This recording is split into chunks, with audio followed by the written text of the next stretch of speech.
오늘 우리에게 주신 하나님 말씀은 여호수아 4장 1절에서 24절인데 오늘 말씀도 우리가 이제 요단강을 건너서 길갈에 있는 이스라엘 백성들의 내가 그 자리에 있는 것 같은 마음으로 오늘 말씀을 받았으면 좋겠습니다. 제가 한 절, 여러분이 한 절 말씀을 교독하여 읽겠습니다. 1절 제가 먼저 읽습니다.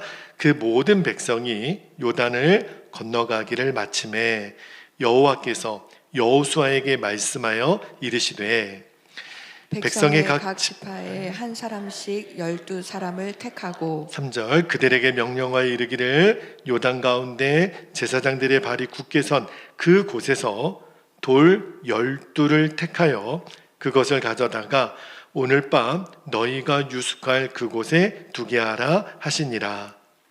여호수아가 이스라엘 자손 중에서 각 지파에 한 사람씩 준비한 그 12사람을 불러 그들에게 이르되 요단 가운데로 들어가 너희 하나님 여호와의 궤 앞으로 가서 이스라엘 자손들의 지파 수대로 각기 돌 한 개씩 가져다가 어깨에 매라. 이것이 너희 중에 표징이 되리라. 후일에 너희의 자손들이 물어 이르되 이 돌들은 무슨 뜻이냐 하거든. 7절 그들에게 이르기를 요단 물이 여호와의 언약궤 앞에서 끊어졌나니 곧 언약궤가 요단을 건널 때에 요단 물이 끊어졌으므로 이 돌들이 이스라엘 자손에게 영원히 기념이 되리라 하라 하니라. 이스라엘 자손들이 여호수아가 명령한 대로 행하되 여호와께서 여호수아에게 이르신 대로 이스라엘 자손들의 지파의 수를 따라 요단 가운데에서 돌 12를 택하여 자기들이 유숙할 곳으로 가져다가 거기에 두었더라. 여호수아가 또 요단 가운데 곧 언약궤를 맨 제사장들의 발이 선 곳에 돌 12를 세웠더니 오늘까지 거기에 있더라. 또 여호와께서 여호수아에게 명령하사 백성에게 말하게 하신 일 곧 모세가 여호수아에게 명령한 일이 다 마치기까지 궤를 맨 제사장들이 요단 가운데에 서 있고 백성은 속히 건넜으며 11절 모든 백성이 건너기를 마친 후에 여호와의 궤와 제사장들이 백성의 목전에서 건넜으며 르우벤 자손과 갓 자손과 므낫세 반 지파는 모세가 그들에게 이른 것 같이 무장하고 이스라엘 자손보다 앞서 건너갔으니 무장한 4만 명 가량이 여호와 앞에서 건너가 싸우려고 여리고 평지에 이르니라. 그날에 여호와께서 모든 이스라엘의 목전에서 여호수아를 크게 하심에 그가 생존한 날 동안에 백성이 그를 두려워하기를 모세를 두려워하던 것 같이 하였더라. 여호와께서 여호수아에게 말씀하여 이르시되 증거궤를 맨 제사장들에게 명령하여 요단에서 올라오게 하라 하신지라. 여호수아가 제사장들에게 명령하여 이르기를 요단에서 올라오라 하매 여호와의 언약궤를 맨 제사장들이 요단 가운데에서 나오며 그 발바닥으로 육지를 밟는 동시에 요단 물이 본 곳으로 도로 흘러서 전과 같이 언덕에 넘쳤더라. 첫째 달 10일에 백성이 요단에서 올라와 여리고 동쪽 경계 길갈에 진침해 여호수아가 요단에서 가져온 그 12돌을 길갈에 세우고 이스라엘 자손들에게 말하여 이르되 후일에 너희의 자손들이 그들의 아버지에게 묻기를 이 돌들은 무슨 뜻이니까 하거든. 너희는 너희의 자손들에게 알게 하여 이르기를 이스라엘이 마른 땅을 밟고 이 요단을 건넜음이라. 너희 하나님 여호와께서 요단물을 너희 앞에서 마르게 하사 너희를 건너게 하신 것이 너희 하나님 여호와께서 우리 앞에 홍해를 말리시고 우리를 건너게 하심과 같았나니 이는 땅의 모든 백성에게 여호와의 손이 강하신 것을 알게 하며 너희가 너희의 하나님 여호와를 항상 경외하게 하려 하심이라 하라. 아멘. 하나님 말씀입니다. 모두 자리에 앉겠습니다. 오늘 우리가 이제 여호수아 강의 이제 네 번째 말씀을 나누겠는데 여러분이 실제 그 현장에 있는 것처럼 말씀을 읽으셨죠? 모든 말씀을 그렇게 한번 읽어보시고 또 우리가 매 주일마다 여호수아 강의를 하고 있으니 여러분이 미리 말씀을 읽어오시면 매주 그 말씀이 훨씬 마음에 와닿게 될 거예요. 말씀을 꼭 한번 미리 읽어오시면 좋겠습니다. 자, 오늘 말씀이 우리에게 굉장히 영적으로 중요한 메시지가 되겠습니다.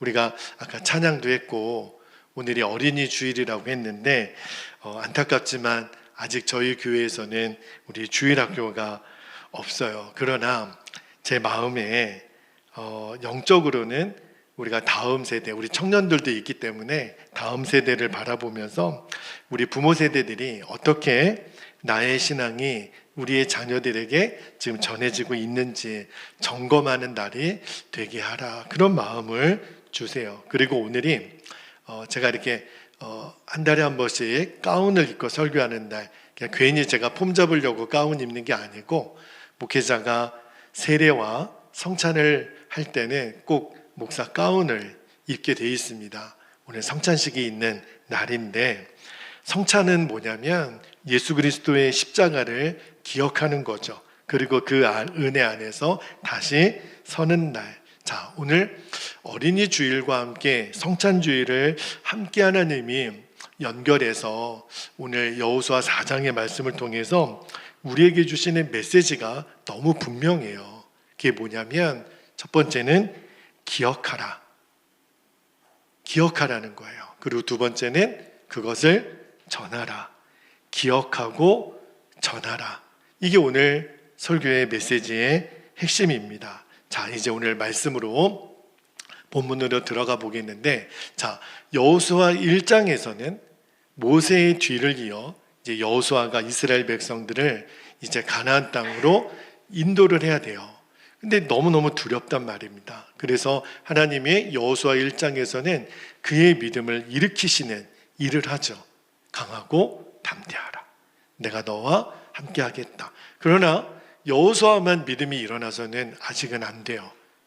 이제 이스라엘 백성들 전체가 믿음으로 화답해야 되는데, 그래서 하나님이 이스라엘 백성들의 믿음을 일으키기 위해서 누구를 사용하셨냐면 여리고성에 있는 기생 라합을 통해서 이제 이스라엘 공동체 전체의 믿음이 일어납니다. 그리고 드디어 이제 그들 앞에 가로막혀 있는 요단을 어떻게 건넜어요? 법궤를 맨 제사장들이 한 발자국 한 발자국 요단 강물에 들어갈 때마다 물이 갈라지는 거예요. 그리고 이제 요단을 건넙니다. 우리가 이제 그 여호수아 3장까지 말씀을 읽었고, 자, 이제 이 4장에 들어와서는 요단을 건넌 다음에 하나님이 어떤 일을 행하셨는가가 기록이 되어 있는데, 여러분, 이스라엘 백성들이 요단강을 건넌 것은 단순한 사건이 아니에요. 이제는 광야 40년의 생활이 끝을 내는 시간입니다. 그리고 이제 약속의 땅, 가나안 땅, 그 땅에서의 삶을 시작하는, 이미 모세를 통하여 하나님이 약속하셨던 그 약속이 이제 실제로 현실이 되는, 순간이 되는 사건이 이 요단강을 건넌 사건이에요. 자, 그런데 요단을 건너서 이제 가나안 땅에 진군하여 들어가기 전에 하나님이 굉장히 중요한 퍼포먼스를 하나 하십니다. 이게 뭐냐면 돌들을 세우라는 거예요. 돌을 세우라는 거예요. 자, 무슨 전쟁 준비를 시키신 것도 아니고 전략을 짜게 하신 것도 아니에요. 왜 일을 행하셨을까? 돌로 기념비를 세우라. 저 요단강 안에 있는 돌을 가지고 길갈에 기념비를 세우라. 왜 그렇게 하셨을까요? 여러분, 이게 굉장히 중요한 영적인 의미가 있는 거예요. 이거는요, 하나님은 우리가 어떤 기적을 경험하는 것보다 더 중요한 게 뭐냐면 그 경험을 기억하라는 거예요.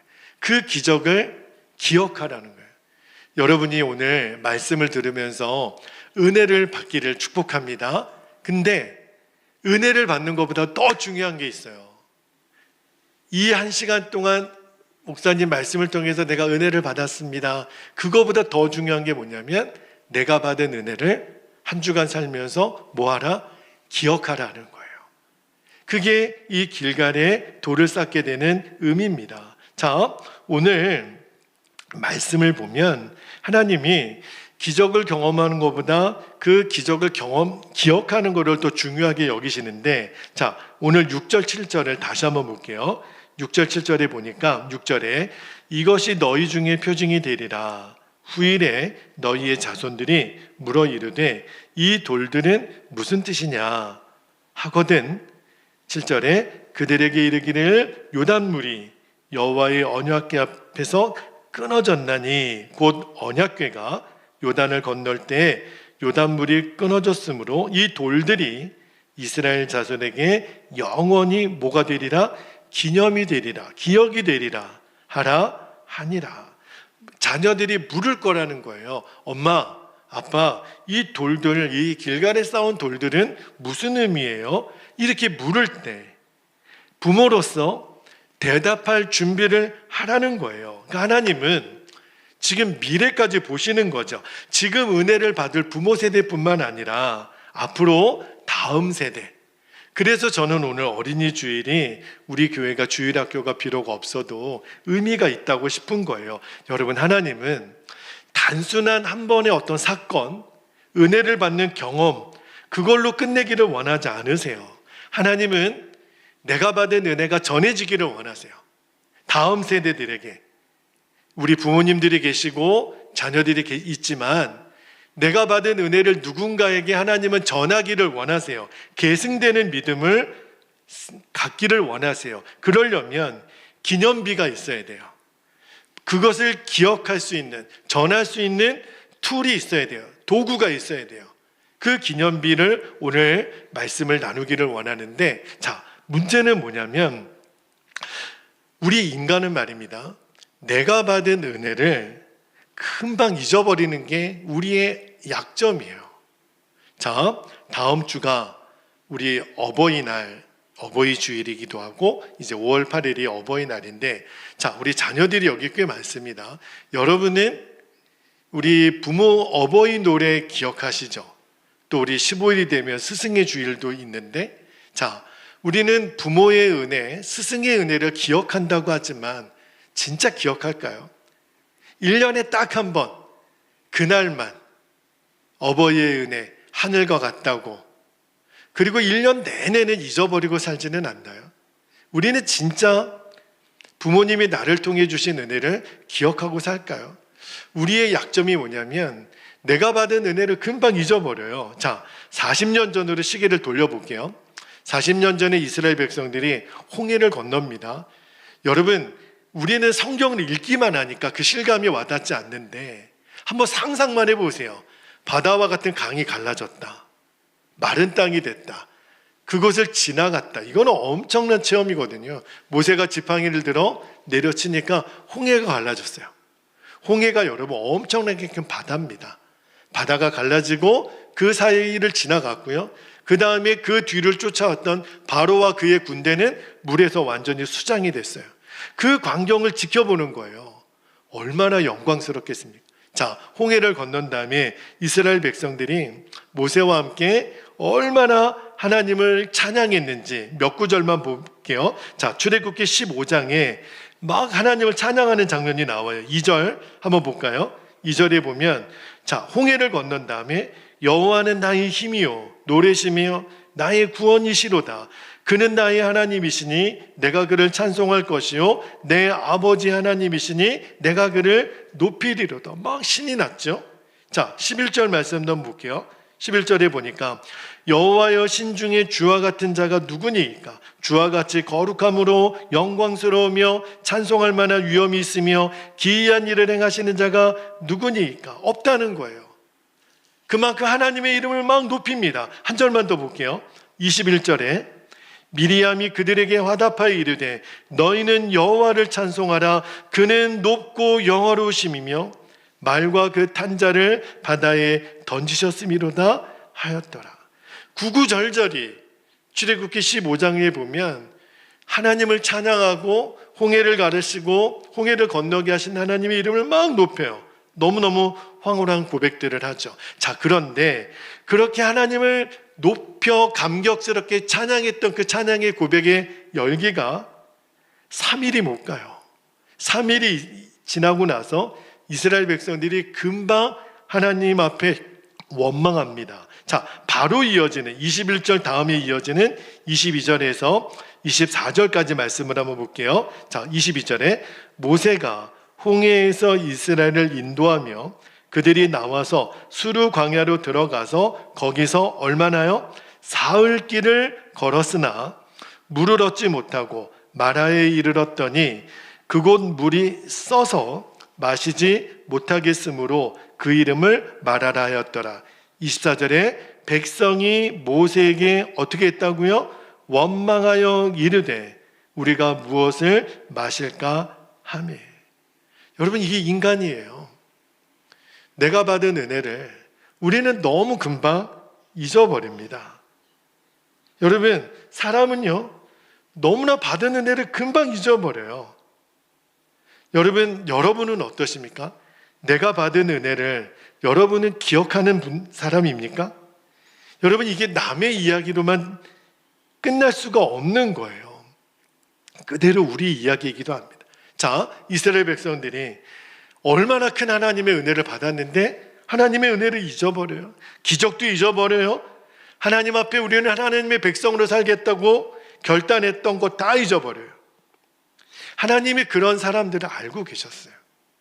그래서 너희들에게 행한 그 기적, 너희들에게 행한 그 은혜를 잊지 않도록 하기 위해서 하나님이 하신 일이 여호수아 4장의 이 일입니다. 돌들을 취하여 길갈에 기억할 수 있도록 기념비를 만들라. 자, 여러분, 이제부터 여호수아와 이스라엘 백성들의 믿음이 드러나는 때는 요단강을 건너기 전에는 몰라요. 어떤 사람이 믿음이 진짜인지. 근데 이제부터 내 믿음이 진짜인지 아닌지는 요단강을 건넌 다음에 드러납니다. 왜냐하면 자, 요단은 건넜어요. 그런데 진짜 믿음의 싸움은 지금부터예요. 우리가 예수님을 믿었다고 해가지고 영적 싸움이 없어지는 게 아니에요. 더 큰 싸움, 더 어려운 시험은 지금부터예요. 요단을 건넜다고 우리의 믿음의 싸움이 없어지는 게 아니에요. 자, 이제부터는 가나안 족속들과 싸워야 돼요. 그리고 여리고성과 같은 엄청나게 견고한 성이 내 앞에 이제 있는 거예요. 우리 청년들도 여러분의 인생이 만만치 않죠.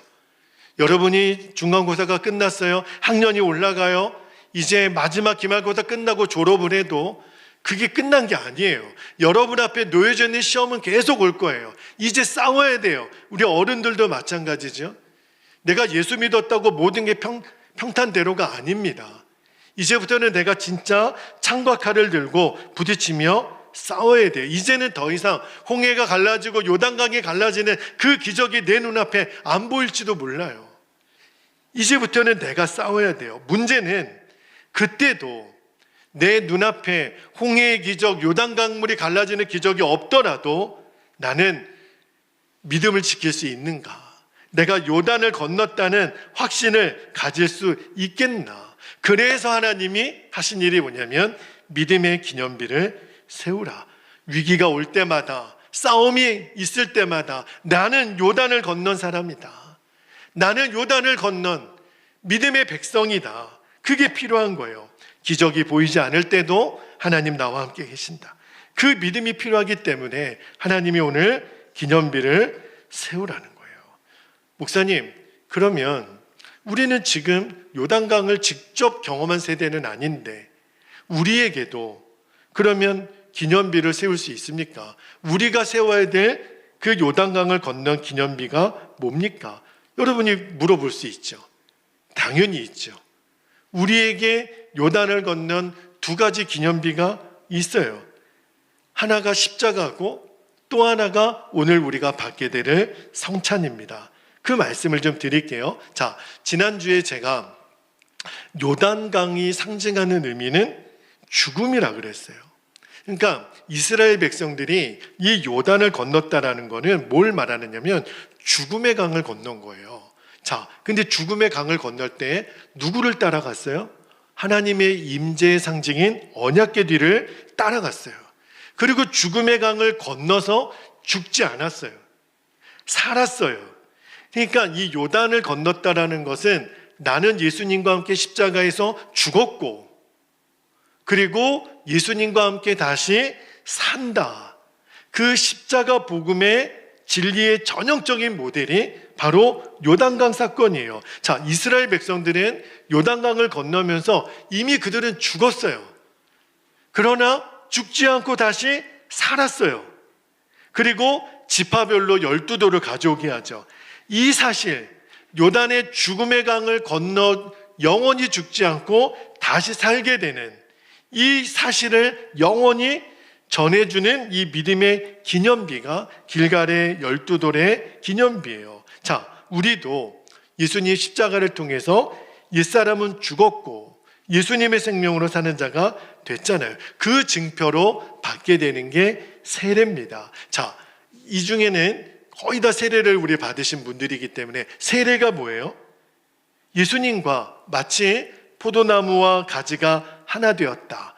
동일하게 나는 예수님과 함께 죽고 예수님과 함께 사는 그 증표로 받는 게 세례입니다. 오늘 말씀 후에 성찬을 우리가 받겠지만 성찬은 뭐예요? 나는 죽고 예수님의 생명으로 사는 그 진리를 주님 오실 때까지 잊어버리지 않도록 매 순간 확인하는 그 작업이 바로 성찬이에요. 지옥 갈 내가 하나님의 은혜로 구원받아 하나님의 자녀가 된 것은 정말 말할 수 없는 은혜잖아요. 이미 우리는 예수 그리스도를 통해서 이 죽음을 건넌 사람들이에요. 할렐루야. 여러분, 우리는 지금 죽어도, 육신으로는 지금 죽어도 영원한 하나님 나라에 살게 되는 백성의 자격을 얻는 사람이죠. 그것을 믿음으로 고백하는 게 세례고, 그것을 계속 기억하는 것.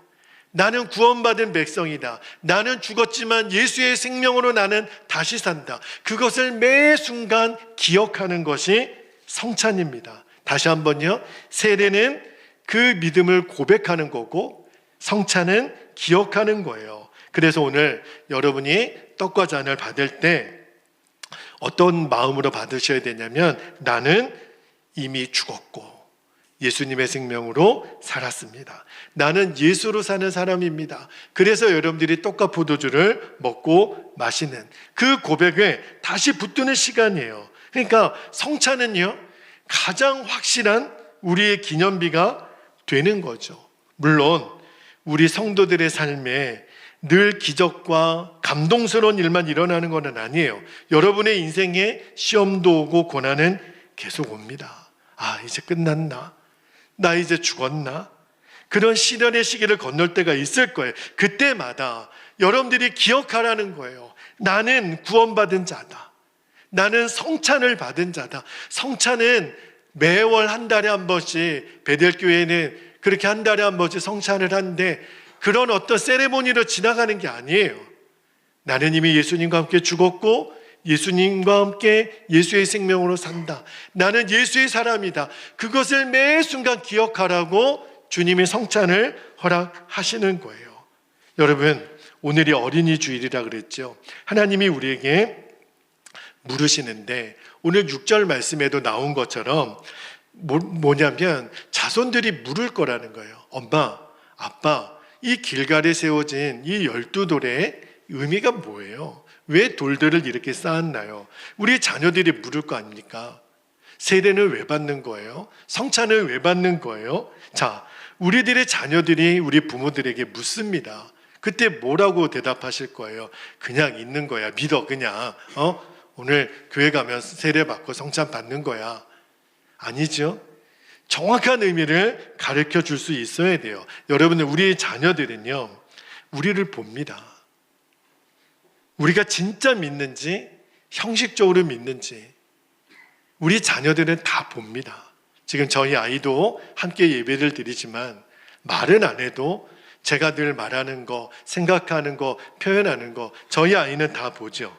아, 아빠가 믿는 믿음이 진짜구나. 형식적인지. 그래서 중요한 거는 보여지는 믿음이에요.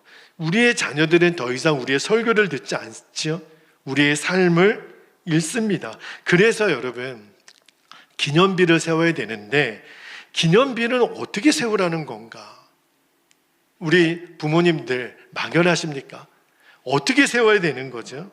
사실은 기념비는요, 특별한 게 아니라 내 인생에 지나온 자리예요. 자, 오늘 이 길갈에 세운 12돌이 특별한 돌은 아니에요. 그냥 요단 강물 속에 있는 수많은 돌들 중에 그냥 들어있는 게 12개 돌인 거죠. 그런데 이게 뭘 의미하는 거냐면 그 중에서 12돌만 취해서 나왔잖아요. 12지파를 해서 이렇게 뽑아가지고. 근데 이게 어떤 의미가 있는 거냐면, 자, 이 길갈의 이 기념비는요, 특별한 재료로 만들어진 게 아니라는 거예요.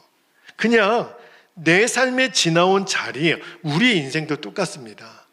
우리는 어떻게 기념비를 세우죠? 내 인생의 실패의 자리, 눈물의 자리, 고난의 자리. 그 자리가 요단강 바닥 아닙니까? 우리가 지금 요단을 건널 때 편안하게 건넜던 거 아니잖아요. 지금 여러분의 인생길을 살 때 아마 지난 한 주간도 너무너무 힘들어서 주님 나 어떻게 해요? 아마 눈물로 밤을 새운 날도 있었을 거예요. 근데 여러분 그 자리가 바로 요단강 바닥이에요. 그 자리에서 붙든 그 믿음의 돌들, 그게 우리의 기념비가 되는 겁니다. 여러분 그래서 중요한 게 뭐냐면 그 기념비, 여러분의 인생에 요단강을 건널 때 그 바닥에서 주워왔던 그 기념비를 이제 어떻게 해야 되냐면 그거를 이제 완성을 해야 되는데 어떻게 완성하냐면 그것을 기록해 보라는 거예요. 여러분 우리가 쌓는 기념비는 어떤 기적이나 성공이 아닙니다. 세상에서는 어떤 기념비를 세울 때는 아주 멋지게 세우죠. 그리고 뭐 제막식 같은 거 이런 거 하지 않습니까? 근데 우리의 기념비는요, 어떤 기적이나 성공이 아니에요. 우리의 기념비는 예수님과 동행하며 살았던 거, 그게 기념비예요. 그게 기적 중에 기적이에요. 예수님과 함께 먹고 예수님과 함께 일하고 주님과 함께 살게 되었다면 그게 요단을 건넌 거예요. 그리고 그 삶을 기록한 거, 그게 믿음의 기념비입니다. 지금은 돌아가셨지만 온누리 교회를 섬기셨던 고 하용주 목사님이 예전에 23살 때 일기를 쓰셨어요. 그분의 일기가 나의 하루라고 하는 책으로 출간되었는데 하용주 목사님이 1968년, 제가 태어나기도 전이었네요. 68년에 8월부터 1년 동안 폐결핵을 앓으셨어요. 요즘은 결핵이 치유가 되죠. 근데 옛날에는 폐결핵 잘못 앓으면 사람들이 치사율이 굉장히 높았습니다. 자, 폐결핵에 걸려서 1년 동안 요양원에서 지냅니다. 22살 때, 그 젊은 나이, 우리 지금 청년들 나이예요. 폐결핵에 걸려서 언제 죽어도 이상하지 않는 그 요양원에서 지내간 시간 동안 그 목사님이, 청년 때는 목사님이 아니었지만 매일매일 주님을 바라보면서 일기를 쓴 거예요. 할 수 있는 게 뭐가 있겠어요? 아무것도 할 수 없는, 너무너무 나약하고 무력했던 그 시간.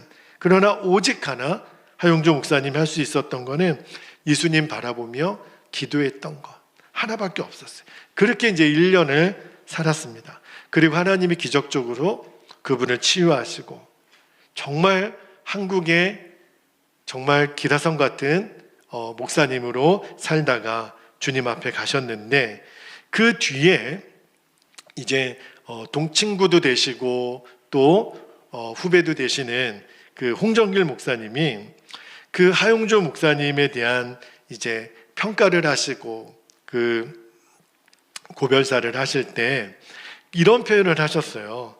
그때 쓰셨던 그 일기, 22살 때 쓰셨던 그 일기가 하용조 목사님의 전생의 설계도가 되었다. 설계도가 그 안에 담겨져 있다고 말씀하시더라고요.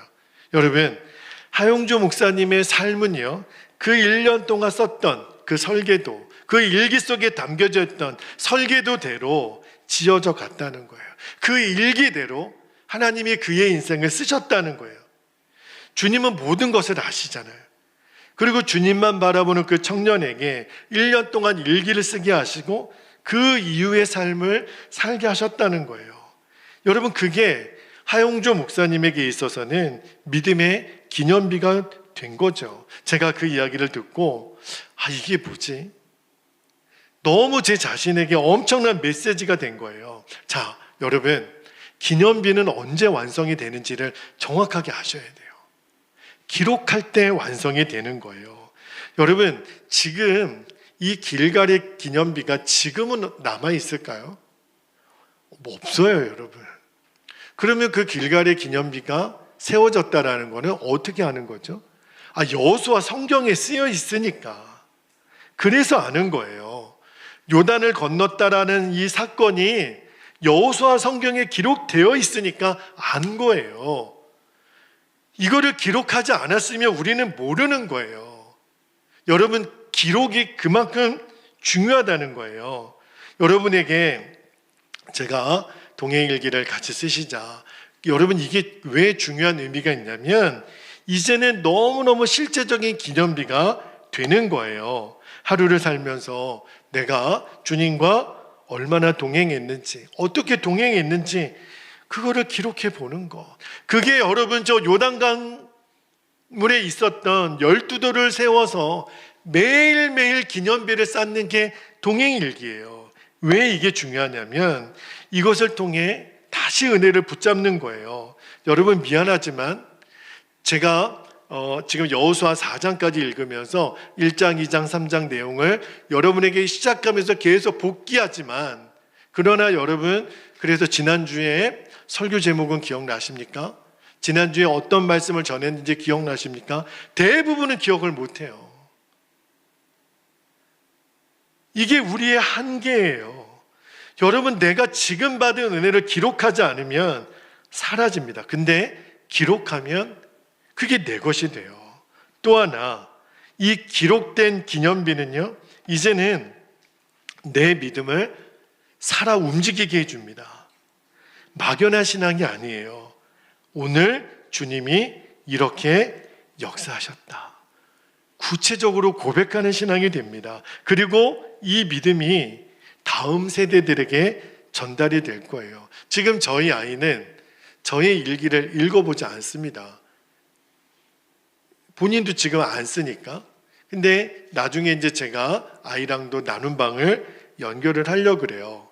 그러면 이제 아이가 일기를 안 써도 제 일기를 읽게 되겠죠. 아니, 지금은 아니더라도 언젠가 이 사이트에 동일기 사이트에 남겨져 있는 일기를 제가 숫자를 세어보니까 한 4,000번 되는 일기를 그동안 써왔더라고요. 4,000일을 쓴 거죠. 결국은 나중에 저희 아이가 제가 죽고 나서도 그냥 아빠가 2000년, 2010년, 2020년 이때 이런 일이 아빠에게 있었고 아빠는 이런 생각을 했었고 그거를 다 보겠지요. 그리고 저는 저희 아이가 저의 일기를 나중에 읽고 나서 한마디만 아이가 할 수 있다면 우리 아빠는 하나님과 동행하신 분이구나. 여러분, 이것을 알게 하는 것보다 더 강력한 신앙 교육이 있을까요? 그리고 동행일기를 왜 제가 여러분에게 꾸준히 쓰라 그러냐면 써보면 인생의 방향이 보이기 시작해요. 많은 사람들이 길을 알고 인생길을 걸어가는 것 같지만 아니요, 몰라요. 근데 일기를 쓰다 보면 내가 어디로 가고 있는지 하나님의 인도하심이 보여요. 우연 같은 일이 아니에요. 하나님의 일하심이 보인다니까요. 여러분, 지금 혹시 힘든 시간을 지나고 있다면 낙심하지 않게 되기를. 지금이 요단강이에요. 지금 여러분의 눈물, 여러분의 기도, 그게 반드시 기념비가 됩니다. 여러분의 지금 아픔, 여러분이 겪고 있는 지금 질병, 여러분이 갖고 있는 지금의 외로움, 그게 다 기념비가 돼요. 그러나 조건이 하나 있어요. 기록해야 됩니다. 기록하지 않으면 은혜는 그냥 흘러가 버려요. 오늘 우리가 성찬을 받죠. 성찬은 주님이 기억하라 그랬어요. 메모리입니다. 그러나 일기는요, 기록이에요. 다시 한번 말씀드릴게요. 기억과 기록이 만나면 믿음이 완성됩니다. 다시 한번요. 성찬을 통해서 기억하는 것을, 그 은혜를 기억한 것을 여러분이 동행일기로 기록해 보세요. 살아있는 믿음의 기념비가 됩니다. 그래서 여러분에게 써보시라고 제가 부탁을 드리는 거예요. 주님이 오늘 우리에게 물으십니다. 너는 뭘 남길래? 너의 기념비에는 뭘 쓸래? 여러분의 자녀들이 묻는다니까요. 아버지, 어머니, 이 돌들이 무슨 의미예요? 그들은 요단강을 건넌 체험이 없습니다, 여러분. 내 인생에 눈물의 요단강, 실패의 요단강, 아픔의 요단강. 그러나 그때 내가 주님 손 붙들고 이 요단을 건넜던, 그때 주셨던 기적의 경험, 그 은혜를, 예수님과 동행했던 그 흔적을 여러분이 기록을 남겨놓는 거예요. 동행일기는 기록된 믿음이에요. 동행의 흔적입니다. 짧아도 좋아요.